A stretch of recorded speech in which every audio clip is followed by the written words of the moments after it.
Never drive like this. Every day, millions of trucks hit the highways. They deliver our goods, keep our stores stocked, and make our economy move. But lately, some habits on the road are causing serious accidents and even deaths. Flip-flop semi-truck drivers. A lot of semi-truck drivers wear flip-flops while they're on duty. I'm going to give you an FYI. If you get pulled over, there's a big possibility that you're going to get a ticket where you're going to pay money and it's going to go on your record. Well, let me explain to you why that is. They're starting enforcing this more and more. You're behind the wheel. Some of you drive automatics that have a brake pedal and a gas pedal. Some of you drive manuals, got a gas pedal, brake pedal, clutch pedal. What happens is sometimes your back shin with that flip-flop gets caught with the mat or the ground or the floor, and it gets stuck underneath the brake pedal. And what happens is you're not going to be able to react enough, and you're going to cause an accident. Now, if you unalive somebody nowadays, you're going to get locked up. While you're on the clock, I understand in the comment section, you're going to say, well, we're in the truck 11 to 14 hours. Our feet sweat, they hurt, and this and that. At the end of the day, you're on the clock. You're getting paid. You need to wear secure shoes because at the end of the day, accidents happen quickly. Your response time has to be quick, but if there's a delay while you're not wearing proper footwear, you're going to cause a lot of damage. Just wear the damn shoes that are secured within the clock, 11 to 14 hours. Scams in the trucking industry. So I have a suspicion about Indian trucking companies because in my neighborhood, there's about 8 to 10 houses, 2-story houses that house 5 to 6 single Indian Punjabi men in every one of them. And they're all truck drivers. They all drive nice cars. The trucking company is right around the corner. And guess what's always over there? You know, G-Wagons, Jeeps, you name it. They're always there. Indian truck driving companies are doing the same scam, for lack of a better word, than the Mexican people who were caught having a restaurant and housing the employees and then charging them back rent. It has now been found that these Indian construction companies buy homes, stick a bunch of Indian origin men in them, and get them commercial truck driver licenses, put them out on the road, again, sometimes 3 to a truck. They run 24/7. They're never stopped because there's always a different driver. Charge them rent, charge them all kinds of fees, and are very lucrative. It's been said or being reported now.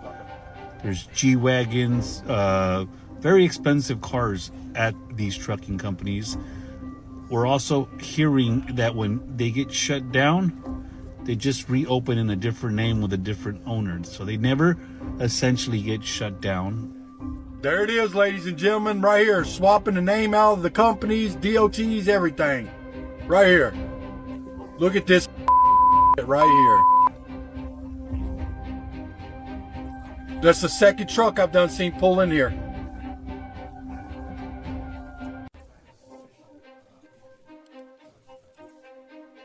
Y'all can pull that.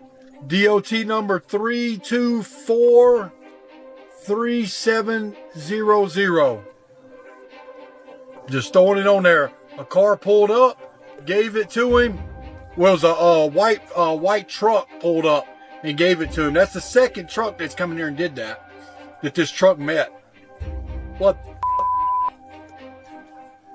So I think that these trucking companies buy these homes, house them with these single truck drivers, send them on the road, right? They'll deduct the rent or the mortgage out of their checks.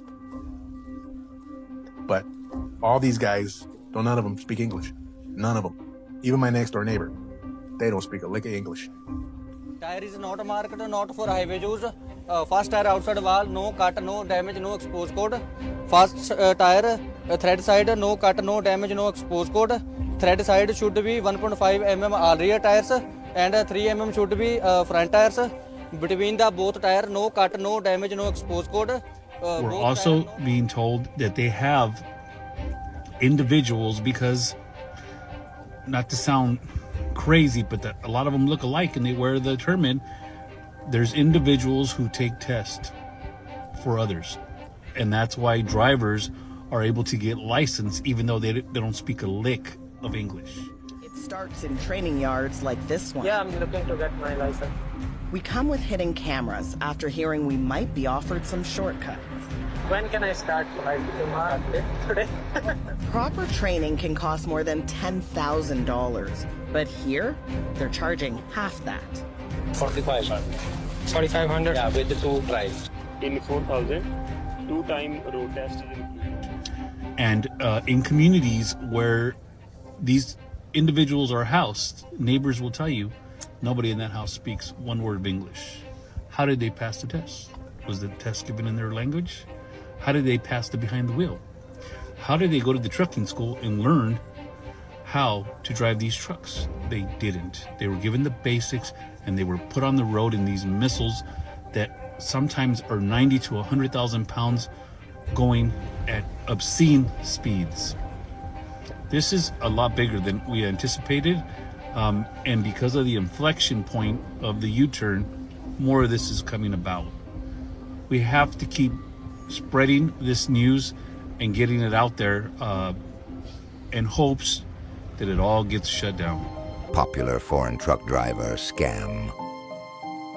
There are a lot of accidents here in Canada that happen by newly licensed truck drivers. That's why it's so hard here in Canada to find a job as a newly licensed truck driver. You really need to go through the steps. You need to go through the proper channels. You need to get trained properly. Okay, Canada is dangerous. Our roads are not like the US. They are a lot worse over here. Okay, especially out north, especially our conditions, our snow, our black ice. It is brutal and bad. Now, if you're a newly licensed driver and somebody's sending you up north, run away from that company, because I'm telling you, it's a recipe for disaster. No driver should be put in a position to go up north, especially if you're a newly licensed driver. You should not feel the need to impress anybody. You need to feel the need to save your life. And those roads up north are dangerous and they are not for newly licensed drivers. So the problem with foreigners and newly licensed drivers is not a new problem. It's something that's been going on for a while. Now, the government needs to step in and create some sort of training programs, not on the carrier's insurance, but maybe through their own insurance, somehow to train these newly licensed drivers and get them actual jobs, because we here in Canada cannot hire anybody with less than 2 years experience. So how is a newly licensed driver supposed to get his 2 years of experience? So guys, here is a perfect example of a foreign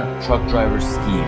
Mahan Singh, an Indian national, had never considered a trucking job until Canadian immigration consultant told him it could help on his path to permanent residency. So this is exactly what I'm talking by these immigration consultants that are guiding these customers in the wrong path. His new employer had sent the 26-year-old rookie driver out to navigate a semi-trailer through treacherous mountain passes. There was no training, says Mr. Singh, who had been in Canada as a visitor for just a few months when he got his first job here under a temporary work permit. I was scared. I didn't have any idea it would be like this. No shit. You guys don't know what the roads are like here in Canada, especially in the winter. So here's a perfect example of how the immigration consultants, they're steering people in the wrong direction into a trucking path, because that is the path to Canada. People know it, but we are making our roads a lot more dangerous with these foreigners that do not have any background or experience in trucking.